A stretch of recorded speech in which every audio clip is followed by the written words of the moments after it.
Google. Let's go get him again. Welcome back to the Robezoid channel. I'm your host, Mark, and welcome to an unboxing on my channel. Unboxing Fridays, always fun. Start the weekend with a brand new fragrance to my collection, and this is the very first unboxing of 2024. We're starting with a bang. Interlude 53 Man by Amouage. Now, this is a rare fragrance that I actually didn't blind buy. I actually sampled this one in mid-2023, so the sampling was just recent. I think it was during the summer of 2023. I actually sampled that one and Black Iris, and I got both bottles.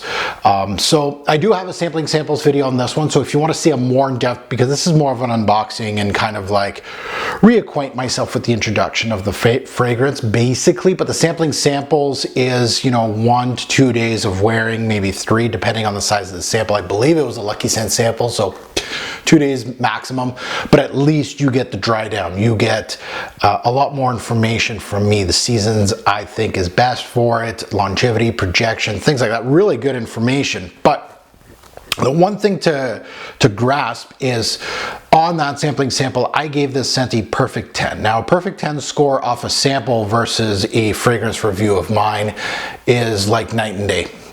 Sampling samples 2 days versus a fragrance review that could span multiple seasons. Those scores really don't count. Those are more of an excitement level, basically. It gives me a gauge that if I do see a bottle of something on sale or a partial or something like that, I will refer back. It's almost like a little Rolodex of my own and go, oh, okay, yeah, 3 years ago I gave this one an 8 out of 10. Perhaps I'll get the bottle, or I gave it a 5 out of 10. Now, it's not a foolproof plan. Your nose does change from year to year, from sample to sample, but let's go see what this one is all about. Now, the big marketing portion of this particular release was all about, this is an Extrait, the original Interlude, which is right here. I have my old school non-magnetic cap one. Yes, I'm one of those lucky ones. This one was, I believe, 25% perfume oil.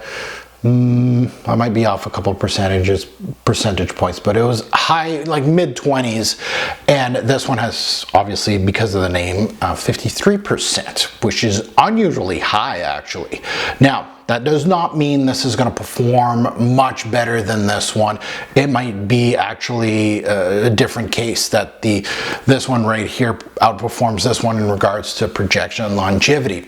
Most, and as a rule of thumb, most high concentration scents do last a long time, but the projection isn't there. It's not going to last 24 hours and it's going to project like a beast for 24 hours. That's not how the thing works. But talking about Interlude, this thing is a beast on its own. In regards to this whole line, these two are pretty beastly and pretty much even.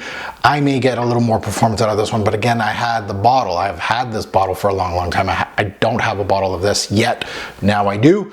And this one's probably as far as performance goes, the least performing one, the Black Iris, but I really like the edge of classiness on this one.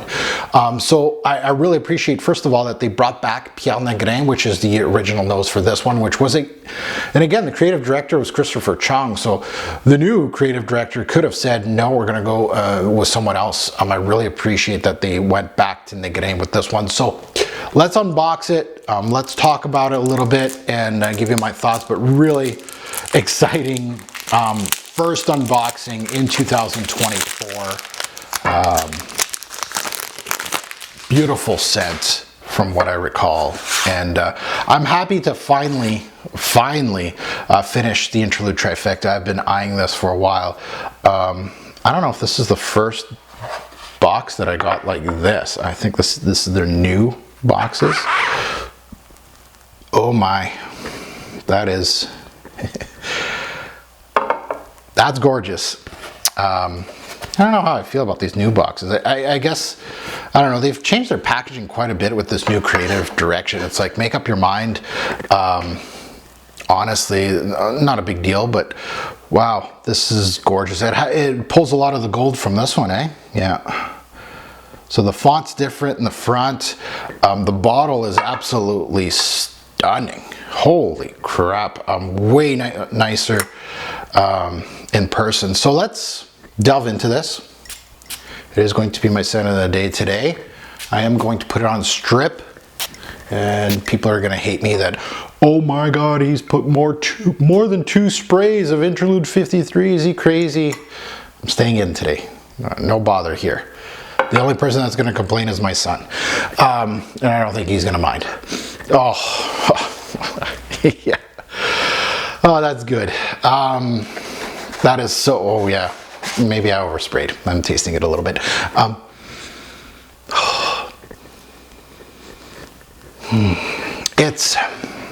It's such a unique fragrance DNA. Like, it utilizes a lot of notes that we know in fragrances, but it's so complex. It's unique. It's a powerhouse. Exactly.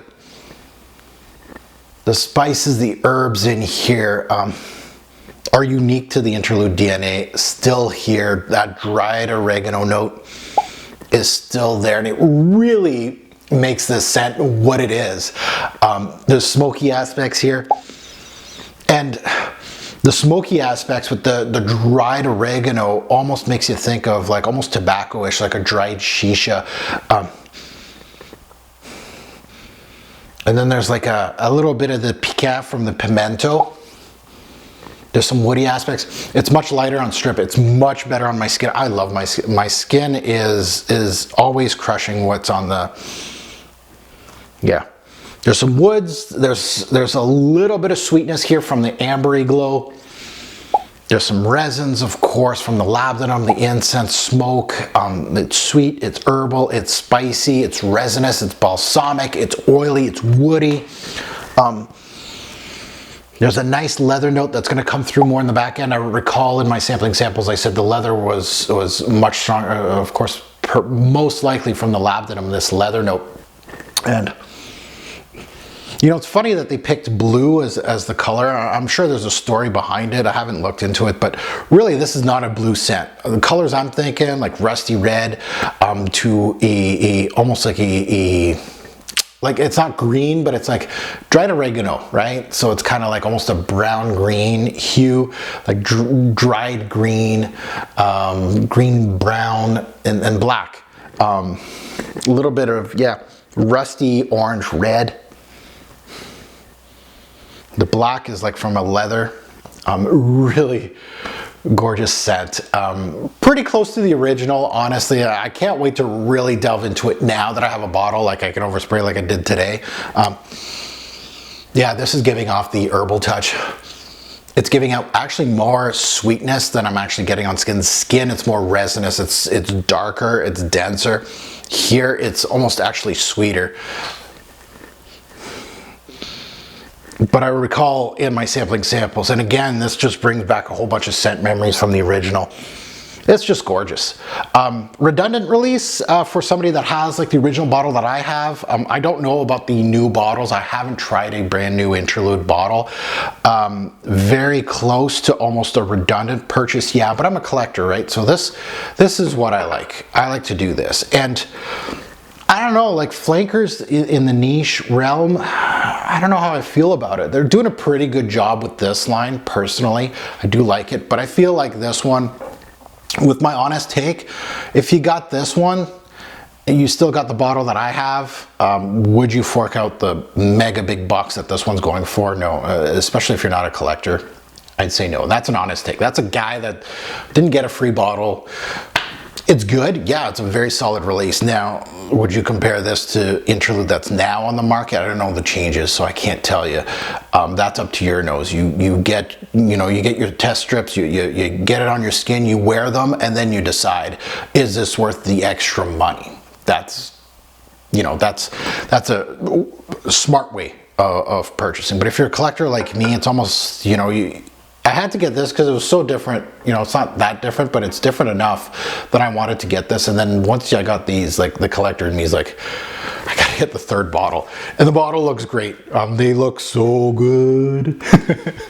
I love this. I can't, I love this Interlude DNA. Like, It's one of those scents that it's actually not my favorite Amouage. Jubilation 25 man is always going to be my favorite. It was my introduction to Amouage. It was a very much a stepping stone in my fragrance journey. It just has that special place in my heart that you can't trump it. It's kind of like Le Male for me, and you all have your own journey and your special fragrances. It doesn't mean it's better, like Jubilation's better than Interlude. No. But to me, Juby's the crown. It is royalty. It is Amouage. It was the one that made me go out and buy Epic Man. I bought Honor Man. I bought Interlude. I bought Memoir. And I bought them like right when they started launching. Like that Christopher Chong era was so fun to collect Amouages. And this year in 2024, I noticed in 2023, I didn't wear too much of my Amouages, like my bottles. I was actually going into this new era of Amouage. I kind of ignored them, so I was sampling a lot. So I'm hopeful that I'm going to wear more of my bottles in 2024. But anyway, that's my take on this fragrance. Like a really good fragrance.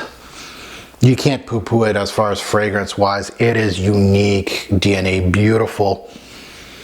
That oregano note just does everything for this fragrance. It does, and it has some great notes in here. You got sandalwood, you got leather, you got oud, patchouli, amber, labdanum, incense, pimento, among others. It's just a great blend, and complexity through the roof. Okay, now that you heard my take, I'd love to see yours in the comments below. What do you think about this release? Too expensive? You know, redundant in regards to the eau de toilette here. You know, you can even say, you know, out of the trifecta, which one is your favorite? Especially for new fragrance heads that are going to this channel, checking out this video. Those comments are gold, man. And I can't wait to test this one for several days on my channel and give you a proper test drive on this. In these Canadian winters today, well, last night it snowed. We got a couple inches of snow finally. Remember, if you're a true fragrance head of my channel, my last video, I said there was hardly any snow. So we're getting our snow now. We're getting our it's minus 15 here today, Celsius. So now we're getting closer to the minus 20s, 30s, 40s. What I'm used to in Canada. We'll see if it continues on that path. But this kind of stuff is golden. No pun intended with the gold here in these Canadian winters. It's absolutely gorgeous. The bottle's stunning, beautiful. It, as always, a great pour fragrance will make a lasting impression. Man, choose your Amouage flanker wisely. Thanks for watching. Have a good one.